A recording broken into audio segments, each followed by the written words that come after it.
আসসালামু আলাইকুম। আজকে বলবো কবুতরকে শীতে কিভাবে ভালো রাখবেন, সুস্থ রাখবেন। তো প্রথমে হইতাছে কবুতরের বাসস্থানের কথা বলি। কবুতরের ঘরটা হইতাছে যত রোদে রাখা পারেন, দেখেন আমারটা কতখানি রোদে আছে। তো অত ভালো আর কি, রোদে রাখলে রোদ বালাই কম হইব। আর হইতাছে সন্ধ্যার আগে আগে চাদর দিয়ে ঢেকে দিবেন।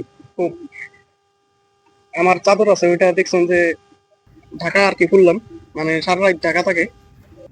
আরেকটা বিষয় খেয়াল করতেছেন যে আমি কৌতর ছাড়ছি কিন্তু রোদ উঠছে, তারপর কূপের সামনে চাই আছে কিন্তু কূপের মধ্যে কিন্তু রোদ পড়ে গেছে। তো এরকম টাইমে কবুতর ছাড়বেন 8টা সাড়ে 8টার দিকে, যাতে রোদ থাকে। রোদ না উঠলে কবুতর ছাড়বেন না এর আগে, শীতের দিনে। আর শীতের দিনে অনেক সময় রোদ উঠেই না, তো ওই সময় টাইম মতো ছেড়ে দিবেন। আর তারপরে হইতাছে কবুতরের খাবার। কবুতরের খাবারে সবসময় হইতাছে সরিষা রাখবেন। এমনি তো সরিষা দিতে হইব, শীতকাল আসলে সরিষার পরিমাণটা একটু বাড়া দিতে হইব খাবারে। আর তারপর হইতাছে কবুতরের পানিতে প্রতি সপ্তাহে একদিন রসুন ছেঁচা মিশা দিবেন পানিতে। আর ওইটা সারাদিন রেখে দিবেন। এরপর দিন আবার নর্মাল পানি দিবেন। এটাতে মাসে 4 দিন দিতে পারেন, প্রতি সপ্তাহে একবার। আর হইতাছে খাবারে দেখলেন যে আমি হলুদ মিশাই দিছি, তো এরকম হলুদ মিশাই দিতে পারেন। এটা কিন্তু বেশি দেওয়া যাবে না।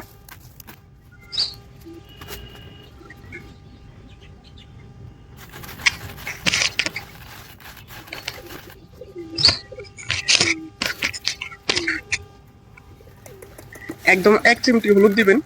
আর ওটা খাবারে মিশে কবুতরের যতখানি লাগে এক বেলার খাবারে দিবেন। আর এটাও প্রতি সপ্তাহে একবার দিতে পারেন। তারপর হইতেছে তারপর হইতেছে আদা। আদাটা একদম কম পরিমাণে দিবেন। আর এটা মাসে একবার দিলেই হইব। আর এটা কিন্তু অনেক পাওয়ারফুল। তো এই কারণে এক বেলার পানিতে দিতে হইব। রসুনের মতোই সেইচা দিবেন, কিন্তু পরিমাণটা দেখেন একবারে কম। এতখানি সেইচা দিতে হইব পানিতে। আর সকালের খাবার হয়ে গেলে কবুতরের পানিটা ফালা দিতে হইব। আর পরিষ্কার নর্মাল পানি দিতে হইব কবুতরের।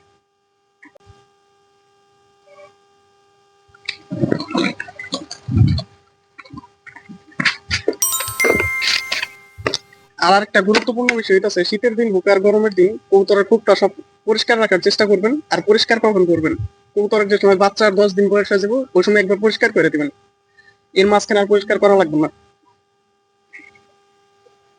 আর খাবারের কথা যে বললাম, হলুদ, রসুন, আদা, এগুলা কিন্তু একদিনে দিতে পারবেন না।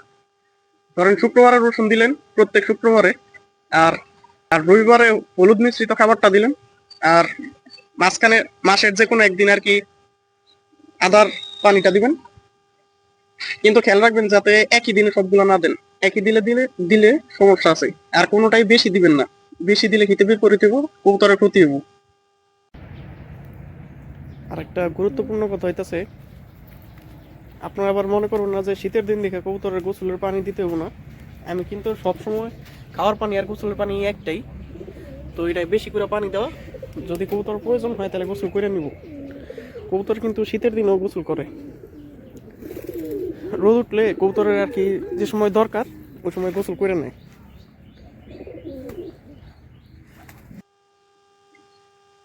আর শেষে হইতাছে, যদি কোনো কবুতর অসুস্থ হয়ে যায় কবুতরটার সাথে সাথে আলাদা করে রাখবেন। ভাববেন না যে এটা সুস্থ হয়ে যাবো ছাইরে রাখলে। অন্য খাঁচায় রেখে দিবেন যতদিন সুস্থ না হয়। আর ট্রিটমেন্ট করবেন।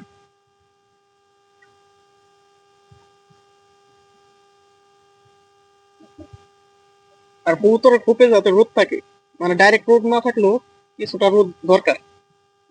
দেখেন আমার কবুতর গুলা কতটা সুস্থ, মানে কোনোটার কোনো ঠান্ডা লাগে না। অন্য সমস্যা হয় যেমন চোখের সমস্যা, পা ফুলে যায়, কিন্তু ঠান্ডা লাগবে না কোন সময় রোদের কারণে। তো রোদটা অনেক দরকারি। চেষ্টা করবেন কবুতরের খুব রোদে রাখার জন্য। তো আজকের জন্য এইটুকুই। ভিডিওটা ভালো লাগলে সাবস্ক্রাইব করবেন।